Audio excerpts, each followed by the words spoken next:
Welcome back to the Operation Freedom YouTube channel. What we do here is shine the light of truth on the deep state. They hate that. We do it figuratively with our presentations. We do it literally with our sponsor's product, PatriotLegacy.com. PatriotLegacy.com, featured product of theirs, the Patriot Beacon. 6 overall lighting functions. In addition, solar powered, don't need batteries. You can charge your other devices like your phone from it. In addition, you got a compass, you got a window breaking hammer, and you got a seatbelt cutter. Plus, if those deep state dweebs get just a little bit too close to you, blast them with this. They're gone. Go to patrioticlegacy.com, patrioticlegacy.com. Get yourself, your kids, your grandkids, your car. Can carry it with you anytime. patrioticlegacy.com, the Patriot Beacon.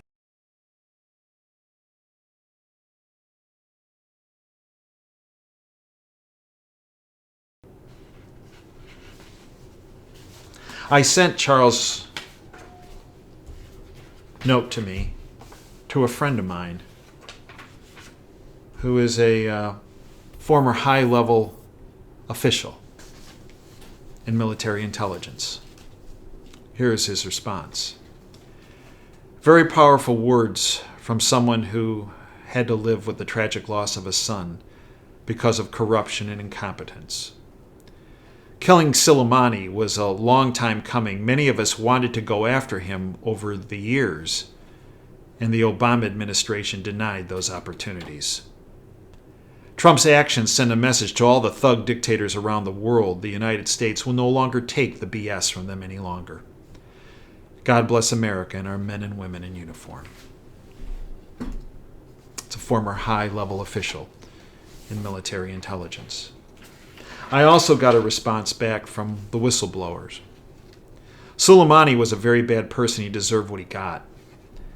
I'm interested to see the finance records linking him. That evidence should be made public, especially now by the State Department and Department of Defense. Sometimes, though, they have to bury it. I'll help and keep working towards it no matter where it leads. Accountability and transparency have to be the way moving forward. Same time, former National Security Advisor to Barack Obama, Susan Rice, weighed in. Remember what my military intelligence friend said. Here's what she said.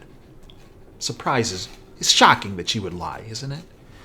Susan Rice on the Soleimani killing. Quote, the Obama administration was not presented with an opportunity by our intelligence community or by the U.S. military to strike Qasem Soleimani, end quote. I forwarded that response to my friend, a former very high-level military intelligence figure. Here's what this source said, quote, to Susan Rice, Dave, they have no soul. Multiple opportunities were present over 8 years.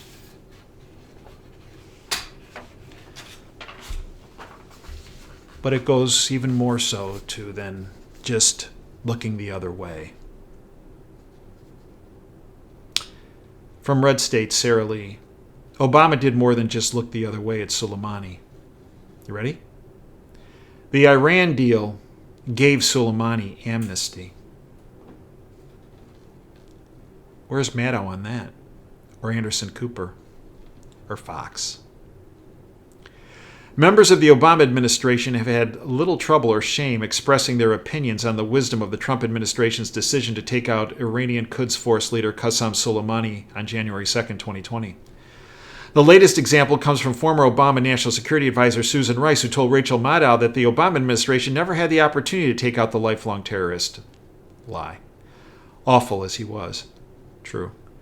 To punctuate her point that the decision was a bad one, she even implied that Team Obama probably wouldn't have killed him anyway since the risks outweighed the benefits. Yeah, the risks.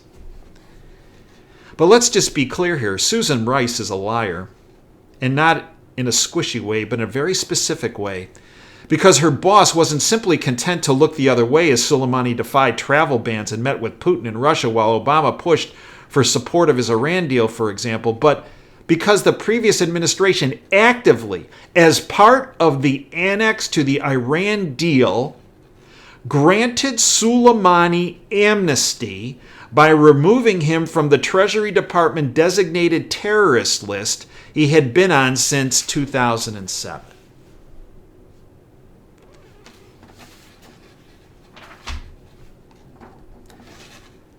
From July 15th, 2015, the Iran deal was was implemented on July 14th, 2015. July 14th, 2015. This came out July 15th, 2015. From The Telegraph, Con Coughlin wrote this article.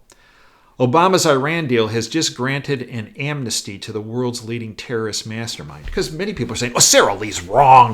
No, Obama wouldn't have done. People right outside the window in the People's Republic of Ann Arbor. Oh, I took this. Oh, no. No.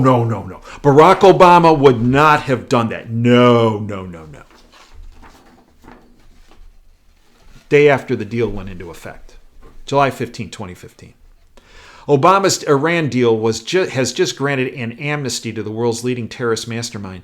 As head of the Quds Force and Iran's Revolutionary Guards, Qasem Soleimani is widely regarded as one of the world's leading terrorists. Now Barack Obama has effectively granted him an amnesty. Could that be considered payment in full for what he did in tying up the loose ends in Benghazi? You think? Qasem Soleimani, the head of the elite Quds Force in Iran's Revolutionary Guards, fully deserves his reputation as one of the world's leading terrorist masterminds. So you can imagine my amazement when leafing through the more obscure annexes of President Barack Obama's historic deal with Iran. To be precise, page 86 of the annex, Soleimani is a White House, Mr. Soleimani, as the White House no doubt now refers to him, has been granted an amnesty and taken off the list of proscribed Iranians and terrorists, together with a number of senior members of the Revolutionary Guard.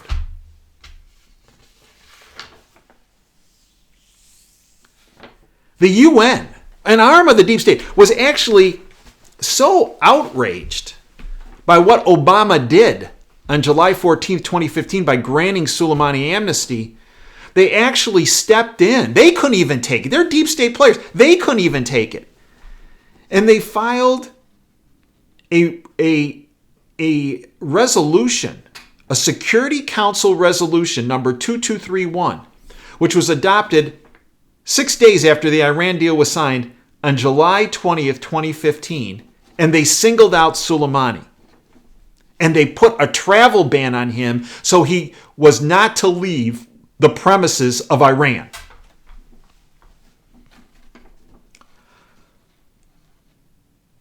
Soleimani had a cameo role in a controversial UN report, now dated, supplement, December 2019, as he had in previous reports. On December 10, 2019, United Nations Secretary General Antonio Guterres submitted to the Security Council his 8th report on implementation of UN Security Council Resolution 2231, which was adopted on July 20th, 2015, 6 days after the Iran deal was put into effect.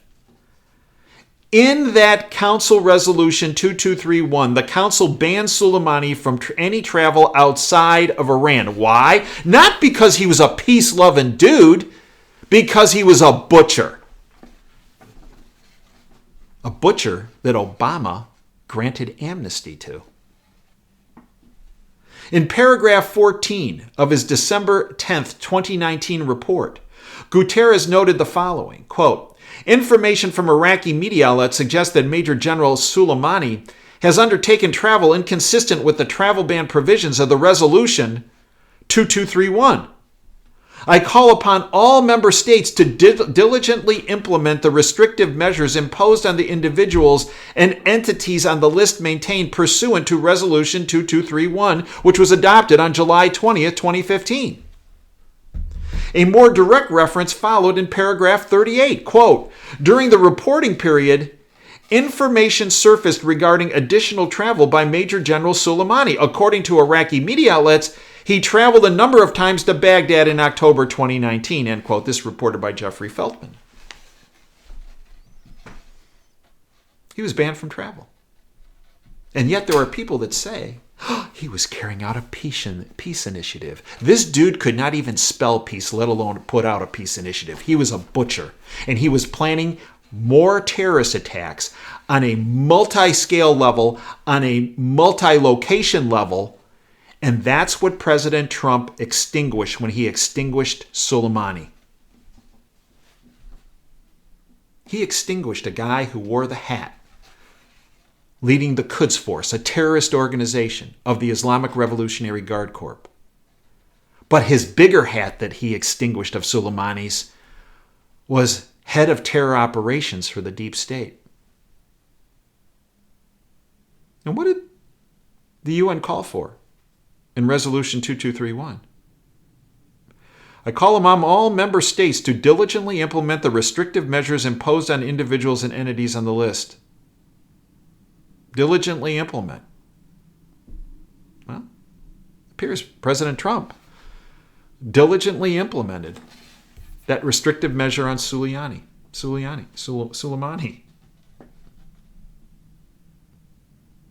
He wasn't an emissary for peace. He was emissary for terror.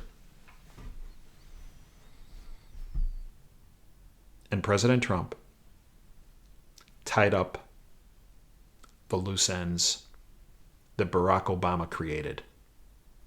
Period. I hope you'll join us on our platform. I hope you'll become a subscriber to DaveJanda.com. The information, the analysis, the guests we present you will not get from other sources. It's the biggest, I believe, one of the biggest bangs, if not the biggest bang for the buck in the internet. $9 a month. The WTF show every week, the Insider Insight show, our Department of Advanced Research show, our contributing editor section, the podcast for all of our radio shows, the archives for our radio shows, the WTF show, the Insider Insight show, our healthcare series, our nutritional series with Dr. Glidden, all available. Tremendous content. Save yourself a bunch of money. Cancel your cable bill. That'll save you at least $100 every month. $9 a month, you get it all at our platform. I hope you'll join us. By becoming a subscriber, you're supporting this YouTube channel, the radio show, and the DaveJanda.com platform. I hope you become a part of our freedom family. Until next time, Dave Janda signing off. Dream big and dare to fail. Thank you for your time today.